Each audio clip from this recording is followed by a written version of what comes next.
கஷ்டப்படுறனே பார்த்துட்டே இருக்கிறத தூக்கி மேல வைக்கலாம்னு ஒண்ணும் இல்ல, எல்லாத்தையும் நம்ம தான் பார்க்கணும். எங்க வைக்க போற? மேலதான். இப்படி வச்சுன்னா யாரோ சோஃபால உட்காந்து சாயும் போது அவங்க தலையில விழுந்துடாது? ஒண்ணு விழுகாது, எனக்கு தெரியாதா?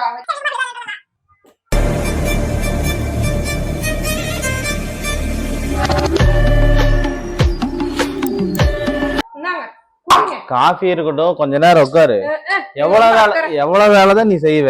என்ன இன்னைக்கு திடீர்னு அக்கறை வந்து ஆடுது உங்களுக்கு? இது எப்பவுமே அந்த அக்கறை இருக்கிறதான். நல்லா சாஞ்சு நல்லா கம்ஃபர்டபுளா உட்காரு. அதிகமா வேலை எல்லாம் செஞ்சுட்டு இருக்காத. ஐயோ, எப்படிமா விழுந்துச்சு? இதுக்குதான் நான் அன்னைக்கே சொன்னா இது வைக்காதன்னு சொல்லிட்டு. அது எதோ எலியதை தள்ளி விட்டுருக்குமா? எலிய எப்படி? எலிய பூனை சிசிடி கேமரா பார்த்து தெரிஞ்சுக்கிது. ஒத்த நொடியிலதான் எனக்கு சித்தம் கலங்கிருச்சே, மொத்த உலகமுமே அடடா சுத்தமர